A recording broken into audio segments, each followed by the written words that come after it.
जमशेदपुर परसुडी थाना क्षेत्र के मखंदमपुर रोड नंबर 2 स्थित गांधी स्कूल के पास आज दो गुटों के बीच हिंसक झड़प हो गई। बताया जा रहा है कि दोनों गुट एक ही समुदाय से संबंधित है और आपसी विवाद के चलते आमने सामने आ गए।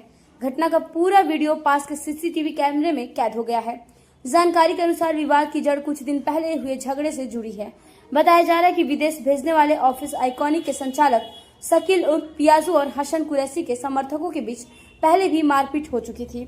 उस मामले में दोनों पक्षों ने परसुडी थाना में एक दूसरे के खिलाफ एफआईआर दर्ज कराई थी। कार पास करने को लेकर विवाद फिर बढ़ गया और देखते ही देखते दोनों ओर से जमकर मारपीट शुरू हो गई। झड़प के दौरान एक कार भी क्षतिग्रस्त हो गई।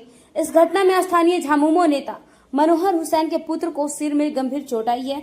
उन्हें इलाज के लिए सदर अस्पताल में भर्ती कराया गया है। घटना की सूचना मिलते ही परसुडी थाना पुलिस मौके पर पहुंची और स्थिति पर नियंत्रण पाया। फिलहाल इलाके में अतिरिक्त पुलिस बल